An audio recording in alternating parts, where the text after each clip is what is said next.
से बेहद महत्वपूर्ण है। सभी की नज़र बिहार में होने वाले नेतृत्व परिवर्तन पर टिकी है। राज्य के मौजूदा मुख्यमंत्री नीतीश कुमार 10 अप्रैल को राज्यसभा सदस्य के रूप में शपथ लेंगे, जिसके लिए वो कल दिल्ली के लिए रवाना होंगे। तो वहीं बिहार बीजेपी के सभी बड़े नेता भी कल ही दिल्ली के लिए रवाना होने वाले हैं, जो 10 अप्रैल को होने वाली पार्टी की संभावित बैठक में शामिल होंगे। दिल्ली में होने जा रही इन गतिविधियों को लेकर बिहार की सियासत में उबाल देखने को मिल रहा है।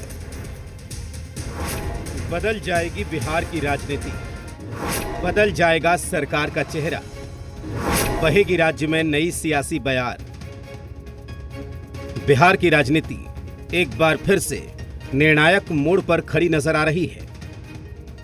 मुख्यमंत्री नीतीश कुमार का राज्यसभा जाना तय है। वो 10 अप्रैल को राज्यसभा सदस्य के रूप में शपथ लेंगे। राज्यसभा सदस्य के रूप में शपथ लेने के लिए मुख्यमंत्री नीतीश कुमार 9 अप्रैल की दोपहर दिल्ली के लिए रवाना होंगे।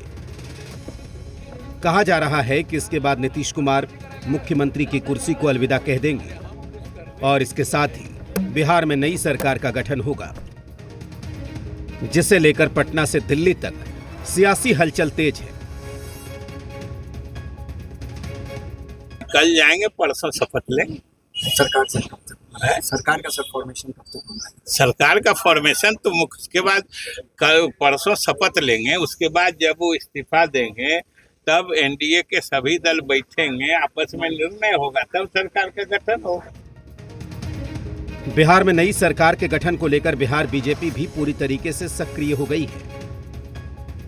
पार्टी की कोर कमेटी के सदस्य भी 9 अप्रैल को दिल्ली के लिए रवाना हो रहे हैं, जहां 10 अप्रैल को अहम बैठक होने की संभावना है। वैसे तो ये बीजेपी की संगठन से जुड़ी आंतरिक बैठक है। इसमें कई राज्यों में होने जा रहे चुनाव को लेकर विचार होना है, लेकिन चर्चा ये भी है कि इस बैठक में बिहार की सियासी स्थिति और नई सरकार के गठन पर चर्चा हो सकती है। आने वाली 10 तारीख को बिहार के माननीय मुख्यमंत्री नीतीश कुमार जी राज्यसभा में शपथ लेने जा रहे हैं। इस पर एनडीए के सभी गणमान्य नेता वहां उपस्थित होकर उनको शुभकामनाएं प्रदान करते हुए दिखाई देंगे और इसके अलावा बिहार के प्रमुख नेता भी वहां उपस्थित होंगे। बिहार में और बिहार की उपलब्धि के लिए, बिहार की तरक्की और खुशहाली के लिए भारतीय जनता पार्टी लगातार बैठकें करती रहती है। यह स्वाभाविक है ना, बिहार के राजनीतिक घटनाक्रम, देश के विभिन्न राज्यों में चुनाव, ऐसी स्थिति में कोर कमेटी की बैठक, वो उनका आंतरिक सांगठनिक बैठक है। उस बैठक की कार्यसूची क्या है, लेकिन चूंकि बिहार के राजनीतिक परिवर्तन का जरूर निश्चित रूप से बैठक में चर्चा होगी और वह बिहार के हित में होगा।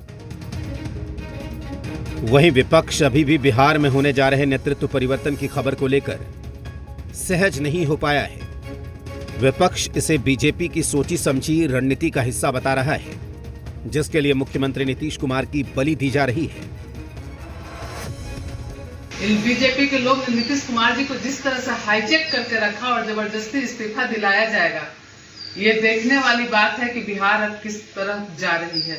एक तरफ तो बिहार में महंगाई, गरीबी, गैस सिलेंडर, बिजली का प्रॉब्लम सबसे बिहार जूझ रहा है, और दूसरी तरफ ये एनडीए की जो सरकार है वो लगातार सिर्फ अपनी सत्ता बनाने, सत्ता बचाने और हमारे अपने वर्चस्व की जो खेला जा रहा है पूरे बिहार में, और बिहार की जनता त्राहिमाम है। भाजपा के बैठक में दिल्ली से एक आदेश पारित होगा और उस आदेश पर पूरा बिहार भाजपा नृत्य करता हुआ दिखेगा। जैसे जैसे डफली बजेगी गुजरात के 2-2 नेताओं की, दिल्ली में वैसे वैसे ताता थिन्ना करेंगे भारतीय जनता पार्टी के बिहार के नेता। बट हम लोगों को ये शंका था, जानकारी था कि सिर्फ नीतीश कुमार जी को मुखौटा बनाकर आगे रखे हैं, चुनाव के बाद नीतीश जी को हटाएंगे। और इस देश में भारतीय जनता पार्टी का ये कल्चर रहा है। भारतीय जनता पार्टी देश के लिए पार्टी नहीं है।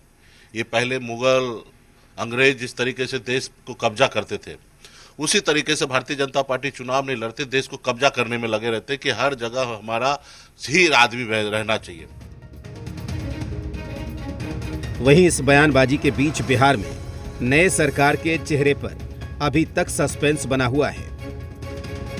ऐसे में जेडीयू कार्यकर्ताओं की उम्मीद रोजाना पटना के सड़कों पर लग रहे पोस्टर के जरिए सामने आ रहा है। पोस्टर पर लिखे विरासत मजबूत, भविष्य दमदार। निशांत कुमार है तैयार की लाइन। पार्टी नेताओं और कार्यकर्ताओं की आस को साफ बयान कर रहे हैं। ब्यूरो रिपोर्ट, जी मीडिया। बिहार की स्वास्थ्य व्यवस्था को लेकर एक बार फिर से सियासत गर्मा गई है।